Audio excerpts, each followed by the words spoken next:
Bonsoir et bienvenue dans Ça vous parle. Ce soir, on se penche sur le contenu de l'assiette de nos enfants, une émission qui s'inscrit dans notre thématique La santé dans l'assiette que Calédonia a choisi de porter tout au long de l'année. C'est parti. Un adolescent sur 3 est en surpoids ou obèse en Calédonie, un chiffre alarmant car on connaît les problèmes que peut engendrer le surpoids sur la santé en général. Comment donner les bonnes habitudes à nos enfants dès leur jeune âge? Comment leur faire apprécier ce qui est bon pour leur santé? On en parle ce soir avec nos invités. Charles Villode, manager de Pacific Food Lab, un cluster qui porte plusieurs programmes autour du bien manger, notamment dans les cantines. Et le docteur Hélène Pichot, directrice adjointe par intérim de l'Agence sanitaire et sociale. En cours d'émission, nous irons à Tahiti, plus précisément au lycée hôtelier de Tahiti. Des responsables de la restauration collective s'unissent pour mettre davantage de produits polynésiens dans les assiettes des élèves. Le prix du repas sera-t-il plus élevé? Réponse dans quelques instants. Et puis en fin d'émission, nous sortirons des cuisines pour aller sur un îlot et parler environnement. Thibaut Bizien de l'association Calédocline vous expliquera comment venir et repartir sans impacter l'environnement, ni vu ni connu.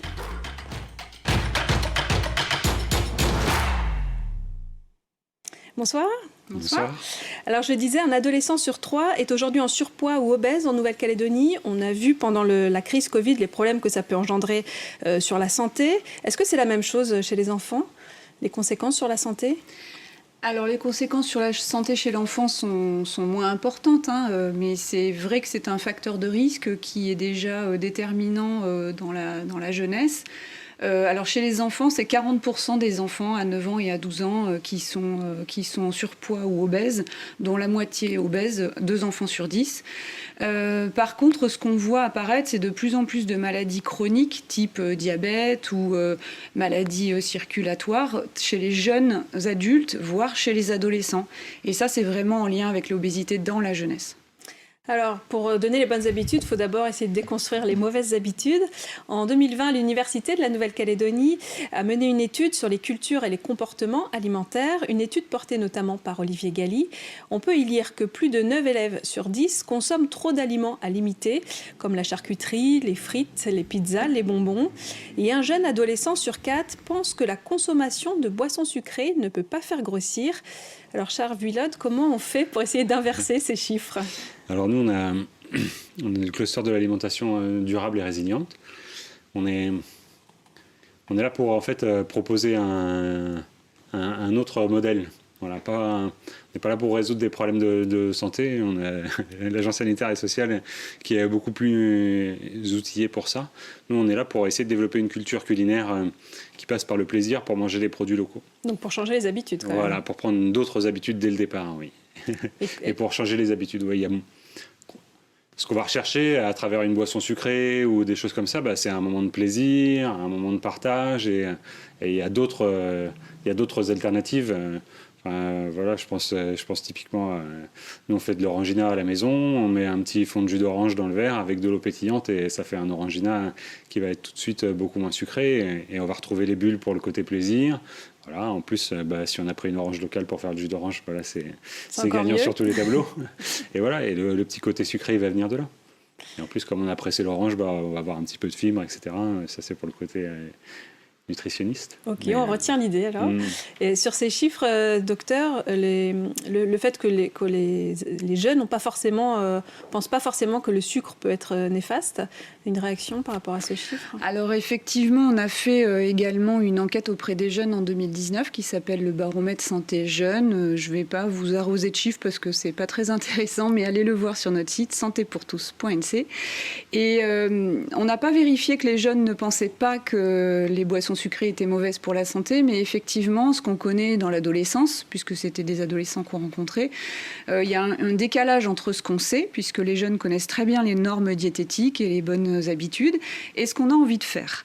Et notamment pour ce qui est alimentaire, mais aussi pour ce qui est alcool, qui est aussi calorique, et pour le tabac. Donc je pense que, pour compléter ce que disait Charles, les bonnes habitudes, ça se prend tout petit. Et il faut aussi accepter que dans l'adolescence, on lâche un petit peu. Les adolescents vont aller chercher un peu des aliments un peu plus plaisir, même si effectivement le plaisir, ça peut passer par des fruits. Donc moi, j'invite plutôt les familles à se re-questionner sur ce qu'elles donnent à leurs bébés, à leurs tout petits enfants. Et même parfois, si elles-mêmes, elles ont pris des habitudes qu'elles savent pas très bonnes pour la santé. C'est pas grave, on peut donner à son enfant des aliments sains tout en soi-même continuant à boire sa petite boisson quand on en a envie. Le principe, c'est le message qu'on fait passer et puis la façon dont on le donne à l'enfant pour qu'il reçoive ça comme un plaisir du quotidien. De manger, c'est un plaisir, c'est aussi un besoin. Et effectivement, donner des produits locaux qui sont très bons. On a des fruits excellents. C'est la façon de le donner qui va inciter l'enfant à le vouloir. Donc dès les premiers mois, finalement, c'est déterminant le goût que les enfants vont apprendre. Oui, d'autant plus on a de la chance parce qu'on est revenu un petit peu en arrière sur les recommandations qui étaient un petit peu strictes alimentaires pour les bébés. Et donc on peut accepter d'introduire des aliments assez tôt et même assez fréquemment. Cru, cuit. Le plus important, c'est les fruits et les légumes, c'est la base, avec un petit peu des tubercules, avec des bonnes protéines qu'on a en Calédonie, avec le poisson.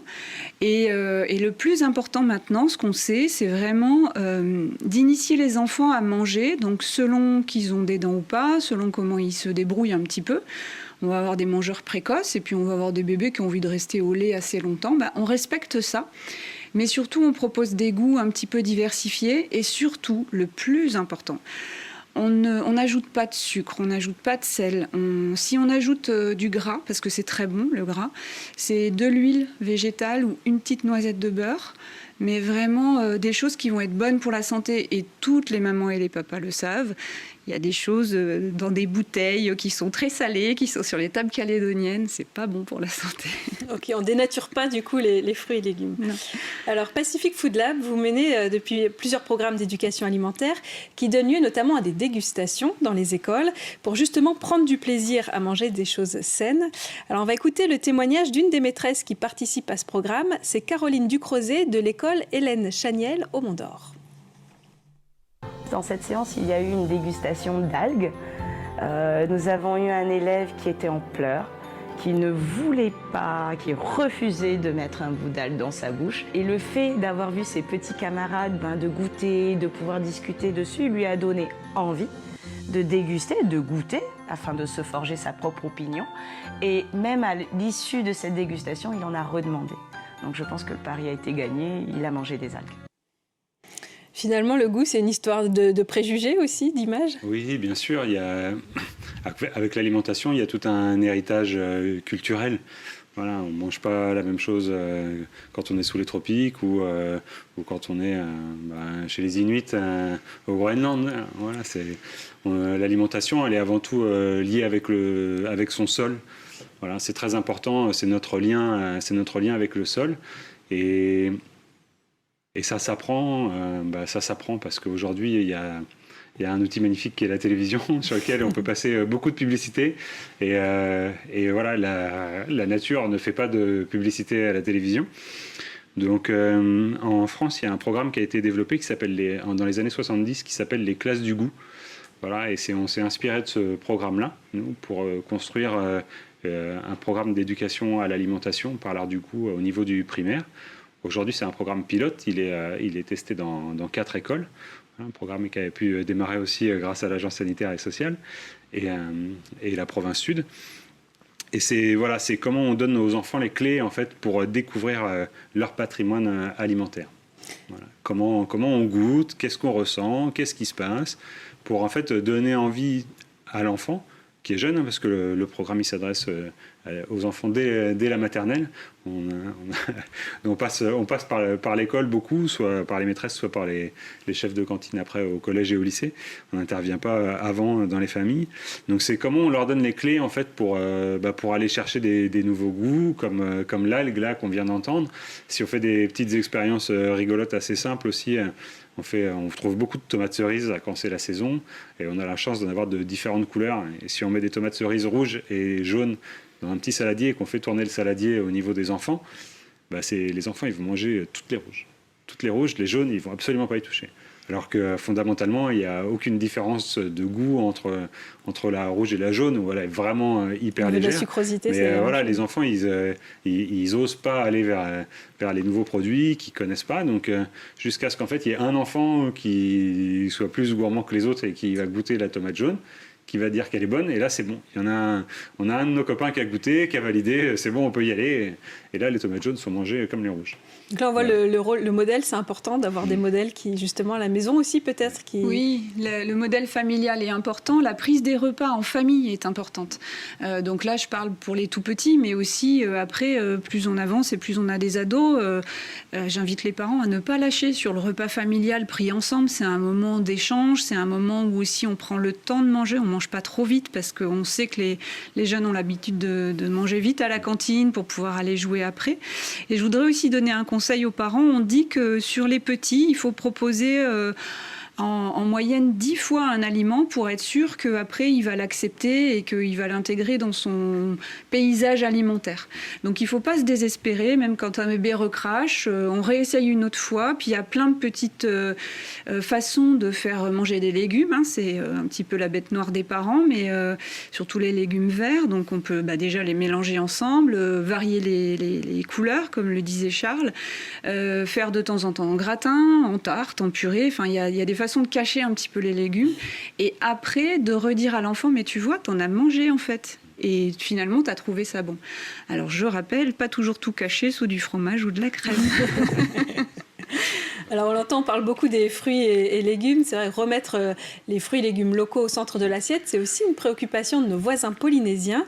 Des responsables de restauration collective se sont donné rendez-vous au lycée hôtelier de Tahiti. Un reportage de nos confrères de TNTV. Favoriser les produits locaux, en parler c'est bien, mais le faire c'est encore mieux. Et ça, le lycée hôtelier l'a bien compris. Depuis un an, l'établissement, maintes fois distingué, fédère et encourage les parties prenantes responsables des cuisines collectives à passer le pas.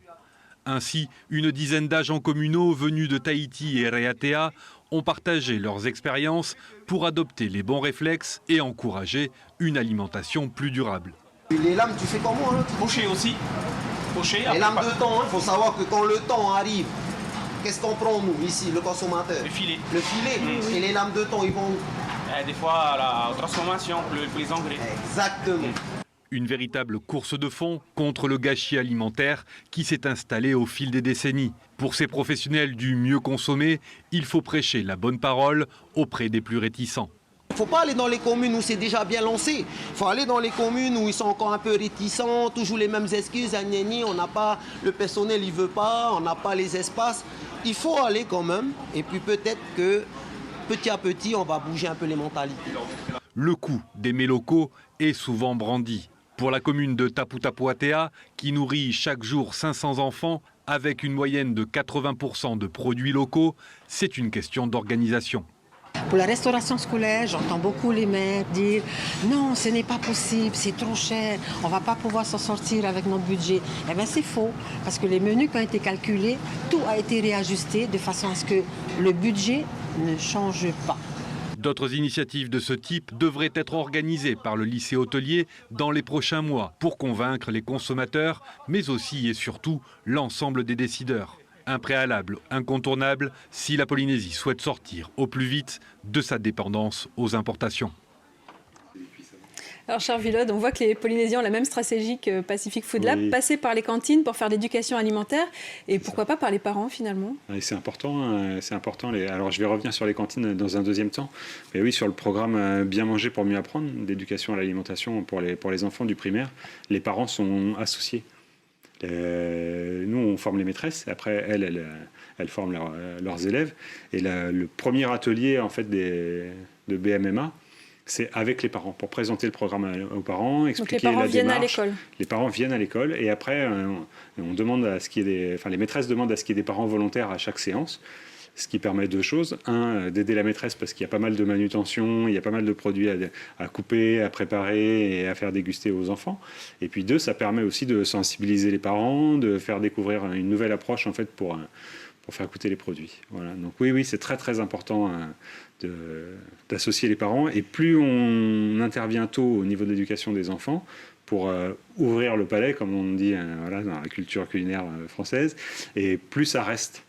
Plus ce qui est découvert tôt est découvert, et plus ça sera facile de l'entretenir par la suite, parce que les enfants, grosso modo, entre 3 et 10 ans, je n'ai plus les chiffres exacts en tête, mais ils n'aiment pas du tout les nouveaux produits. Donc oui, il faut effectivement les présenter plusieurs fois, une dizaine de fois, pour qu'ils puissent se forger leur opinion. Pas hésiter à varier les sauces, les condiments qui vont avec. Hein, et plus on prolonge cet enseignement, plus les comportements après seront conservés dans le temps une fois adultes. Et c'est là aussi l'intérêt d'avancer avec les cantines. Et il y a plein de petites anecdotes d'une cantine à l'autre. Voilà, là on voit des images de la cantine d'Auteuil. C'est le dialogue qui est important aussi pour faire découvrir les produits. Si on prend l'exemple de la cantine de La Foi, où le chef Calou, voilà, il est parti à la retraite cette année. Il a fait 10 millions de repas au cours de sa carrière, donc ça commence à donner un petit peu le vertige. Mais oui, la première fois qu'il sert des courgettes, il avait fait, je crois, avec du 4 épices, et tout part à la poubelle. Et il se dit, mince, qu'est-ce qui se passe? Alors, j'arrive à La Foi, les enfants, ils n'aiment pas les courgettes ici. C'est bizarre. Et puis du coup, il discute avec les enfants et là, il se rend compte, en fait, le problème, c'est pas la courgette, c'est le 4 épices. Donc oui, pas hésiter à proposer plusieurs fois, de différentes façons. Et voilà, on a la chance d'avoir une culture culinaire suffisamment riche pour varier les recettes et les plaisirs. Alors on vient de parler pas mal de ce qu'on trouve dans notre assiette, mais c'est vrai que ce qu'on met dans l'assiette, ça dépend aussi d'autres habitudes, comme le sommeil ou le temps d'écran, chez les enfants notamment. Moins de 20% des élèves déclarent dormir suffisamment la semaine, c'est-à-dire 9h30 par nuit.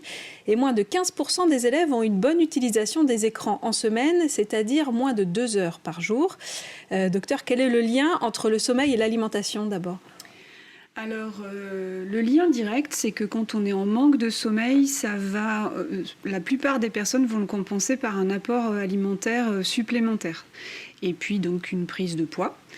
C'est une sensation de faim qu'on a. En fait, le corps est en manque d'un certain besoin, donc il va compenser par un autre. C'est pas pour tout le monde, mais c'est quand même dans la majorité des cas.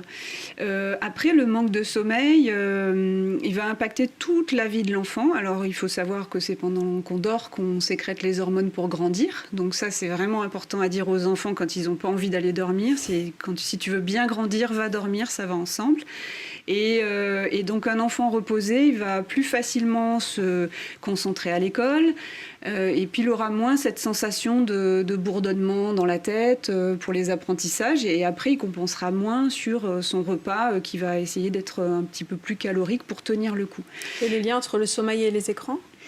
Ah oui, non, entre la nourriture et les écrans, pardon. Enfin, même si tout ça va ensemble, finalement. Tout va ensemble, c'est-à-dire que la consommation d'écran, donc effectivement, avec le baromètre santé jeune qu'on avait fait, on a constaté que les jeunes étaient à la fois trop sédentaires parce qu'ils ne faisaient pas assez d'activité physique, alors soit quotidienne, on dit déjà aller marcher pour aller à l'établissement scolaire ou faire du sport, que souvent leurs activités, c'était sur un écran, donc ils ne bougent pas, ils sont avec les copains ou tout seuls.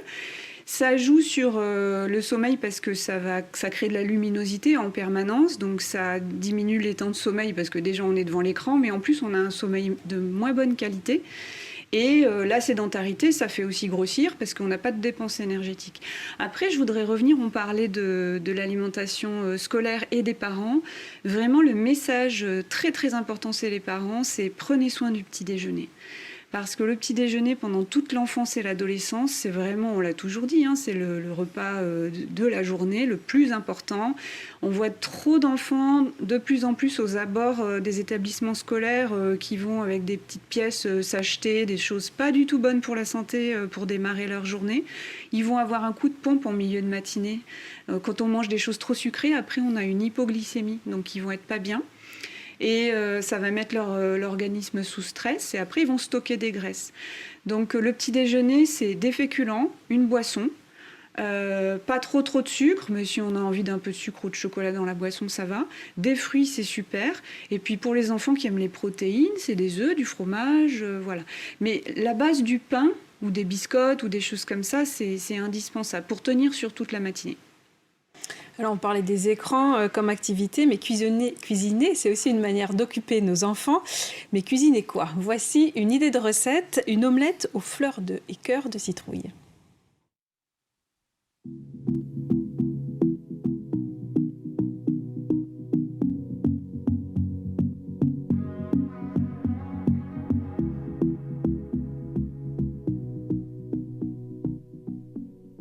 Là, on a nos cœurs de citrouille. Donc pour préparer les cœurs de citrouille, il faut enlever les petits fils, comme pour sur les haricots. Là. On enlève les petits fils dessus. Hop.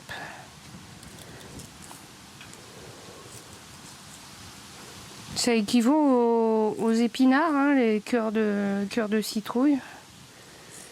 Ça se cuisine de la même manière. Après, pour la fleur de citrouille, donc on va la rincer. On va enlever là le petit truc qui se met autour. On coupe pour enlever le pistil. Le pistil, on ne le mange pas. Pareil, c'est trop amer.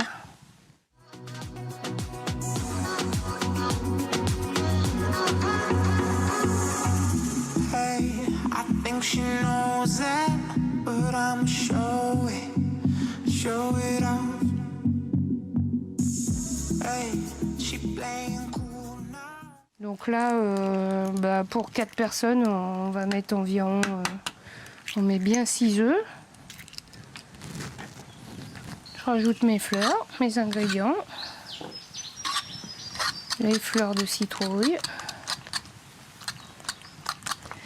Les cœurs de citrouille.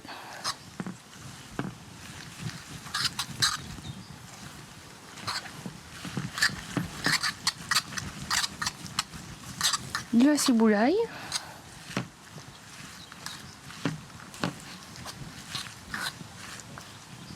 Et puis mes petites feuilles de romarin pour relever un petit peu tout ça.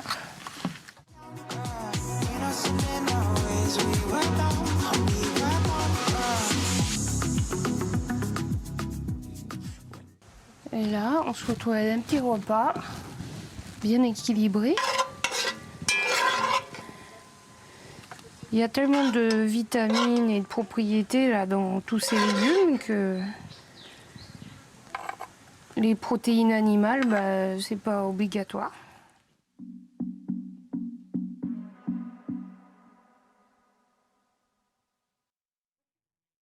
C'est une recette qui a été diffusée dans l'un de nos JT.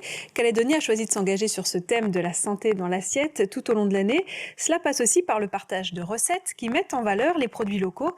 Des recettes à retrouver sur notre site caledonia.nc. Est-ce que vous avez une spécialité en cuisine ? Oui, je conserve les graines de courge. Alors, c'est pas vraiment une spécialité, mais pour éviter de les acheter, puis parce que les enfants aiment bien manger des graines.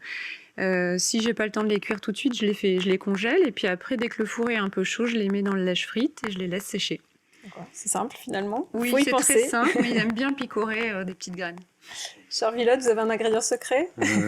J'ai pas spécialement d'ingrédient secret. Je voulais juste rajouter une petite phrase au sujet de ces recettes. Quand on a développé le programme Bien manger pour mieux apprendre, il y a une phrase clé qui est ressortie, c'est l'alimentation contemporaine est venue avec l'abondance, mais sans le mode d'emploi. Voilà, donc le partage de recettes, c'est vraiment un axe clé pour améliorer notre alimentation. On a beaucoup de produits disponibles ici. Voilà, on en discutait tout à l'heure. La papaye, par exemple, voilà, ça pousse facilement dans tous les jardins. La courge, et il y a plein de façons de les préparer. Et plus on augmente nos capacités à utiliser ces produits, et mieux ce sera. Justement, on va continuer à partager des recettes avec vous tout au long de l'année. Mais avant de se quitter, on va sortir des cuisines pour aller sur un îlot, mais pas pour faire n'importe quoi. C'est la chronique de Calédocline.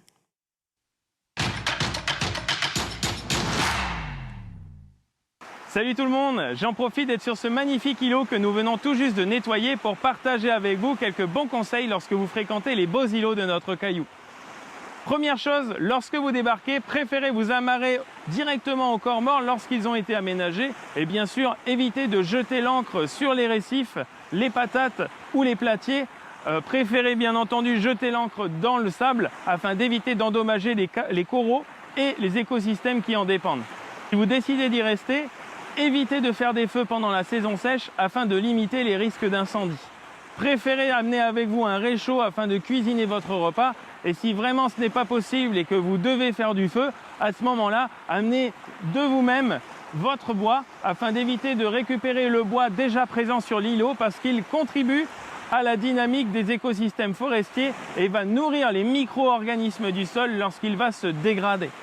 Évitez d'amener vos animaux sur l'îlot afin de ne pas impacter la faune déjà présente dans son environnement. Et surtout, on n'y pense pas toujours, mais il est important de ne pas ramasser les coquillages qu'il y a partout sur le bord de plage, car ils contribuent à la stabilisation du littoral.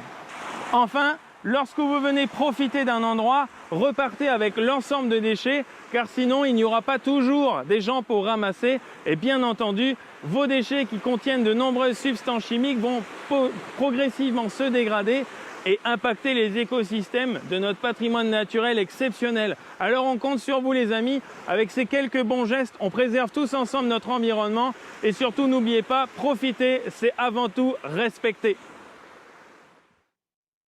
Voilà, c'est l'occasion de vous dire que l'association Kalédo Clean fête ses 10 ans cette année. Bon anniversaire à toute l'équipe qui vous donne d'ailleurs rendez-vous ce samedi sur la colline de la FOL pour la plantation de 2000 arbres de forêt sèche. Voilà, c'est la fin de cette émission. Merci d'être venu autour de la table partager vos connaissances. Merci à vous à la maison. Bonne soirée sur Calédonia.